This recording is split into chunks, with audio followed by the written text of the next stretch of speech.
the tutorial, one of Microsoft Excel formula on how to count age on Microsoft Excel.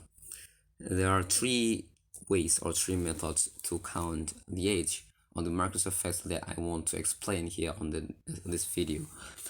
So let's begin with the first method here. Okay, so firstly, you can see on your screen, it's a simple example. This is a simple example about names and then born on dates, months, and years. And I would like to explain about how to count the age of here. Firstly, as the first formula that I want to share, okay, it's a simple method here. Okay, we will combine together two formulas. Okay,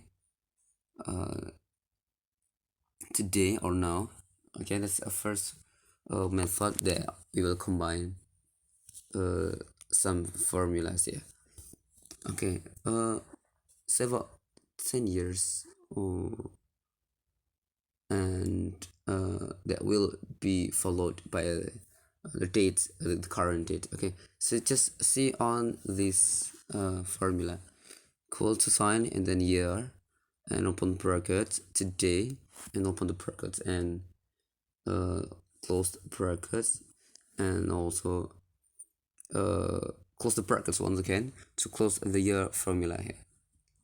Okay, and okay, this is counted to count the age from today's with the day that is written on the Microsoft Excel, and then means. Okay, so it mean year and then open the brackets, the cell C3.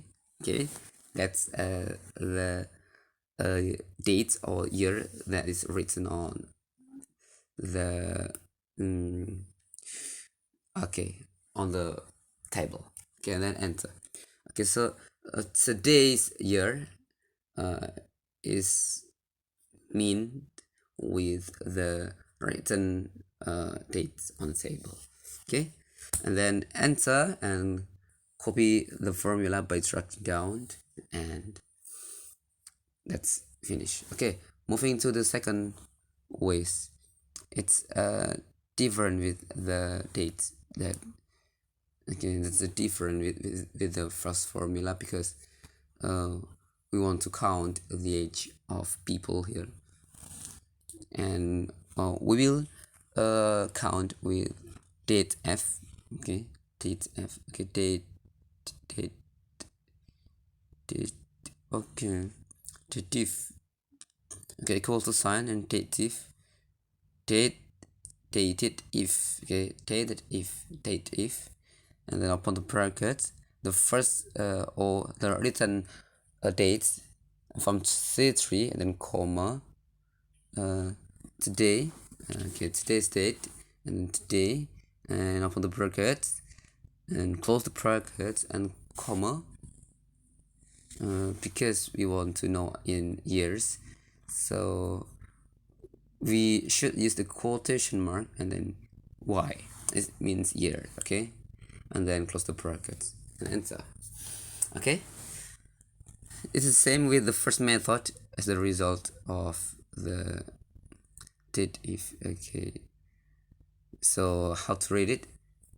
Please look for the difference from the first date, the written date, with today's year, and we will need to know in years.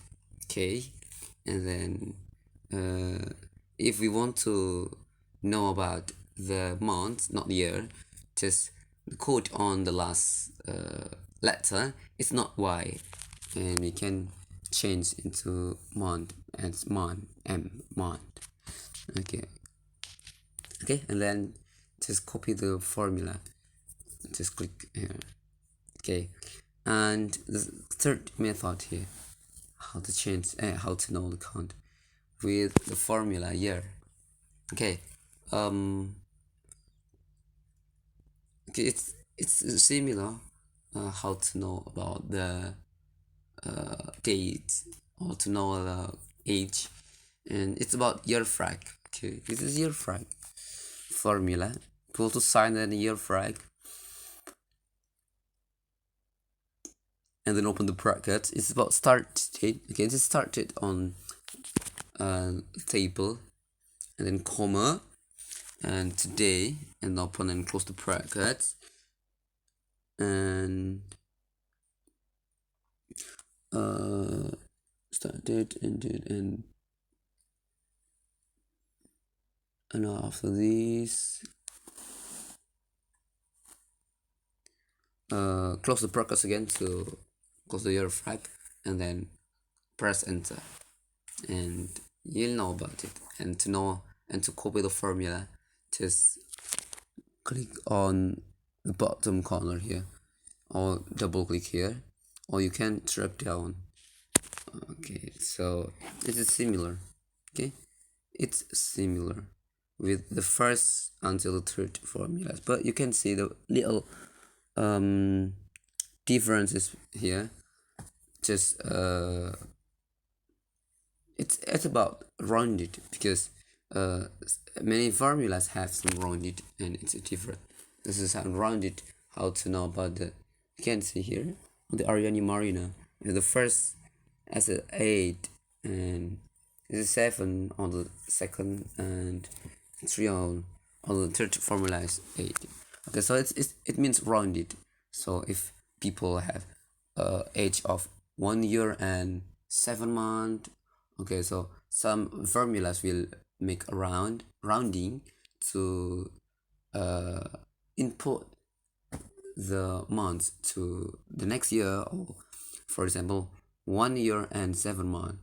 So Excel will will write about 2 years. Okay, it is different. Okay, so I want to give you to make a difference with year and day. Okay, and this is different with some formula here. With the first formula is by using the year and day formula. So the second formula is using date if, and the third formula is by using year frag formula. So that's how to count the age on the Microsoft Excel that is used, and that is done automatically without counting it manually. So that's the tutorial for today's lesson. Hopefully this might be useful for you, and you can use it on your work or your job. And good luck for trying, especially for you that is usually working on the Microsoft Excel, using Microsoft Excel. Okay, bye bye, see you in the next video.